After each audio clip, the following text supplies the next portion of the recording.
চক্রান্ত করে রাজ্যের উন্নয়নকে কোনোভাবেই স্তব্ধ করা যাবে না। এবার স্পষ্ট এই বার্তা দিলেন রাজ্যের মুখ্যমন্ত্রী।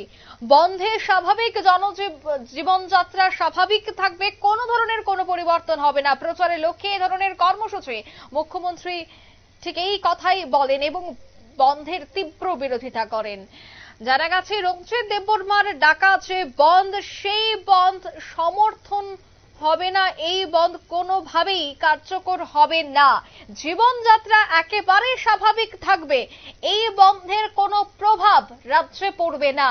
গাড়ি চলাচল থাকবে স্বাভাবিক, ট্রেন চলাচল থাকবে স্বাভাবিক, কোনোভাবেই কোনো জায়গায় বন্ধের প্রভাব পড়তে দেওয়া হবে না। রাজ্য সরকার এই বিষয়টাই সচেষ্ট।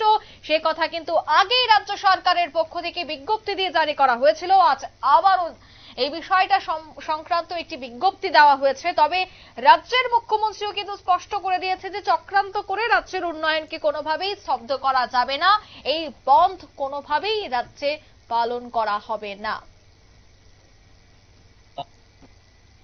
The government already we have said that we oppose this kind of bond and we do never like this one.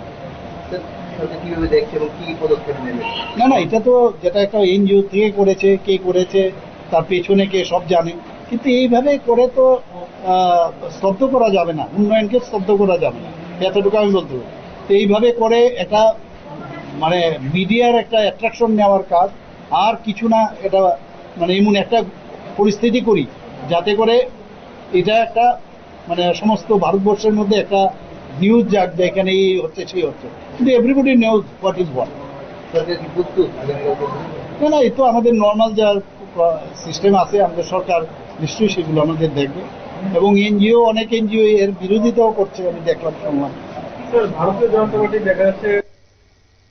আপনারা শুনলেন মুখ্যমন্ত্রীর বক্তব্য, ঠিক তিনি কি বললেন। প্রচারের লক্ষ্যে এই ধরনের কর্মসূচি করা হয়, কিন্তু সে বিষয়ে চক্রান্ত করেও কোনো লাভ হবে না। রাজ্যের সবটা পরিস্থিতি স্বাভাবিক থাকবে প্রত্যেক দিনকার মতো, আগামীকালকেও থাকছে, তার কোনো ধরনের কোনো পরিবর্তন হচ্ছে না, সে কথাই আজ স্পষ্ট জানিয়ে দেওয়া হয়েছে।